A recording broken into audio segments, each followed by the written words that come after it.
घर का बंटवारा। अरे विनोद, तूने हलवाई को सारा सामान तो दे दिया है ना? अक्षय की शादी में कोई कमी नहीं रहनी चाहिए। आखिर सबसे छोटा भाई है तुम सबका। हाँ माँ, आप चिंता मत करो, मैं पूरा ध्यान रखूंगा। मंगल बेटा, तूने तो कहा था कि फूल का ऑर्डर दे दिया है, यहाँ तो फूल पहुँचे ही नहीं। अब क्या बहू की विदाई के बाद फूल आएंगे?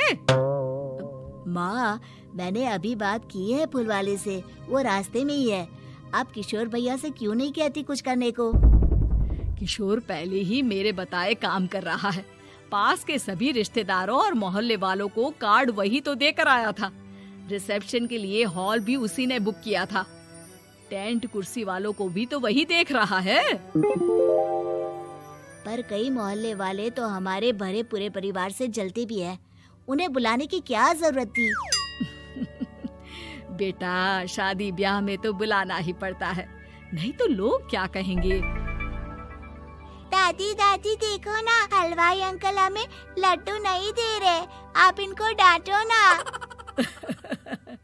अरे चैन सुख दे देना बच्चों को लड्डू, क्यों तंग कर रहा है इन्हें? बीबी जी, मैं कहाँ मना कर रहा हूँ, लेकिन लड्डू बनते ही ये बच्चे उठा उठा कर खा लेते हैं। अरे मैं तो इन्हें थाल में रख के परोस भी नहीं पा रहा। भागो, अब कोल्ड ड्रिंक पीने चलते हैं। भागो भागो, अब कोल्ड ड्रिंक पीने चलते हैं।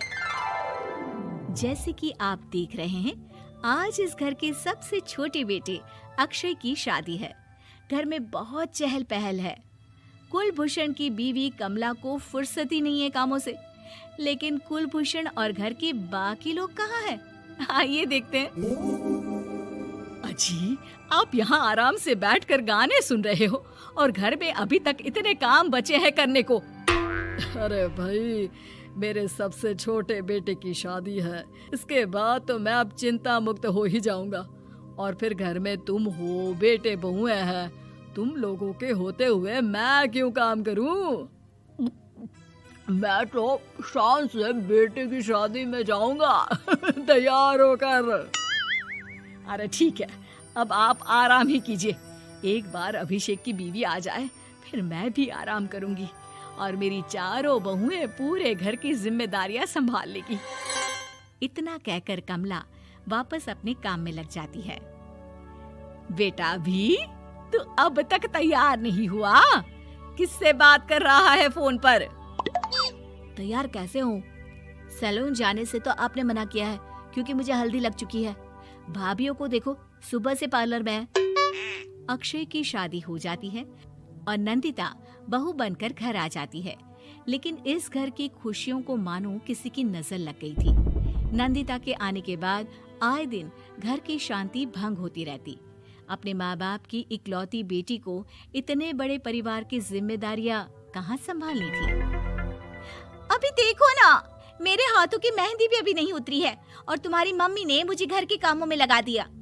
मैंने सोचा था कि घर की सबसे छोटी बहू होने के कारण मुझे सब पलकों पर बिठा के रखेंगे, पर यहाँ तो पलक झपकने की भी फुर्सत नहीं मिलती।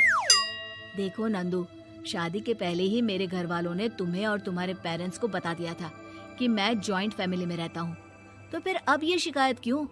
और फिर तुमसे पहले मेरी भाभियाँ भी तो आई थी शादी करके, उन्होंने तो कभी कुछ नहीं कहा। नंदिता तब तो चुप हो जाती है, लेकिन ऐसा बहुत दिनों तक नहीं चलता। अरे नंदिता, माँ बाबूजी की दवाई का टाइम हो गया है, उन्हें दवाई दिलाओ और उसके बाद सबके लिए नाश्ता बना देना। पर भाभी, मैं तो अभी अपना फेवरेट सीरियल देख रही हूँ।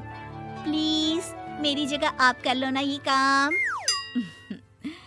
ठीक है, मैं तेरी जगह माँ बाबूजी को दवाई दे आती हूँ और नाश्ता बना लेती हूँ।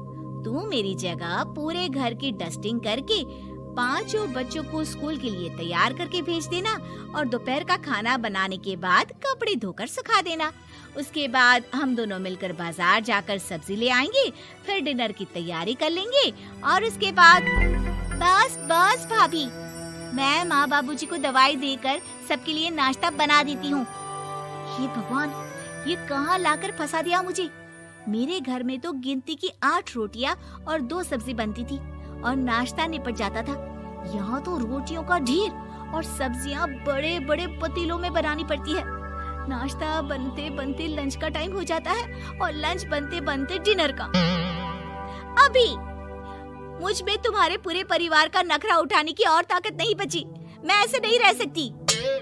अरे तो क्या चाहती हो तुम? मुझे अलग रहना है बस। तो ठीक है, हम कल ही शिफ्ट हो जाएंगे किराए के घर में। इतना बड़ा घर होते हुए हम किराए पे क्यों रहेंगे? ना जी ना, घर में ही दीवार खड़ी करो अपने हिस्से के आगे। घर के साथ साथ घर की खुशियों में भी दीवार खींच जाती है। ऐसे ही कई महीने बीत जाते हैं और नंदिता माँ बन जाती है। बच्चे के आने से अभिषेक के कंधों पर खर्चों का बोझ आ पड़ता है। अभिषेक का बोझ कम करने के लिए नंदिता भी पार्ट टाइम जॉब कर लेती है, लेकिन इससे उसके सर पर नौकरी, घर और बच्चे की जिम्मेदारी बढ़ जाती है। नंदिता, ये क्या है? तुमने घर भी ठीक से साफ नहीं किया, ना ही मेरे कपड़े धुले हैं। चिंटू के बाल भी कटवाने जाना था, देखो उसके बाल कितने बढ़ गए हैं। अरे करती क्या हो पूरा दिन तुम? मैं करती क्या हूँ? तुम्हारा नाश्ता और लंच बनाने के बाद चिंटू को डे केयर सेंटर पर छोड़ कर आती हूँ, फिर खुद ऑफिस जाती हूँ। पूरा दिन काम करके आने के बाद बिना आराम किए बाजार से सब्जियाँ लेकर आती हूँ, घर आकर खाना बनाती हूँ, चिंटू को देखती हूँ और क्या करूँ मैं? तो किसने कहा था अपने सर पर इतने काम लेने को? मत जाओ ऑफिस। ऑफिस जाए बिना घर के खर्चे कहाँ से पूरे होंगे? चिंटू की डे केयर का खर्च, उसके लिए बेबी फूड का खर्च, प्रेस वाले का खर्च, ये सब तुम्हारी सैलरी से होता नहीं है। अगर परिवार से अलग नहीं होती तो इतनी मुसीबतें नहीं उठानी पड़ती तुम्हें परिवार के साथ मिलकर काम करने में दिक्कत थी, लेकिन काम तो अब भी बहुत है तुम्हारे सर पर। चिंटू को भी डे केयर भेजने की जरूरत नहीं पड़ती। उसको गोद में खिलाने के लिए दादा दादी और घर के सभी बड़े होते। उसके साथ खेलने के लिए उसके भाई बहन भी होते। मेरे तीनों बड़े भाइयों के बच्चे भी बड़े हुए हैं, लेकिन बिना महंगा बेबी फूड खाए, क्योंकि मेरी माँ और भाभियाँ बहुत अच्छे से जानती है कि बच्चे को क्या खिलाना चाहिए। बिजली के बिल जैसे खर्चे भी सब मिलकर बांट लेते थे। लेकिन तुम्हें तो सबसे अलग रहने में ही मजा आता है, तो अब शिकायत क्यों करती हो? बस करो अभिषेक, बस करो। मैं मानती हूँ कि मैं गलत थी। मेरे एक गलत फैसले ने हमें बिल्कुल अकेला कर दिया है सबसे। एक घर में होते हुए भी हम बाकी परिवार से अजनबियों की तरह रह रहे हैं। अभिषेक और नंदिता की सारी बातें घर के बाकी लोगों को सुनाई दे रही थी। तभी कमला बोल पड़ती है। अरे नंदिता बहू, किसने कहा कि तुम अकेले हो? तुम्हारा इतना भरा पूरा परिवार है ना तुम्हारे साथ। हम तो बस ये चाहते थे कि तुम अपनी गलती समझ जाओ। अगर हम तुम्हें समझाते तो शायद तुम ना समझती, लेकिन अपनी गलती का एहसास तुम्हें खुद हो गया है। तो अब तुम समझ चुकी हो परिवार में एक साथ रहने का मोल क्या होता है। मम्मी जी, मुझे माफ कर दीजिए, अब ऐसा दोबारा कभी नहीं होगा। अरे माफी बाद में, पहले मेरा पोता जरा मेरी गोद में तो दे, और तू जाकर सबके लिए चाय बना ला।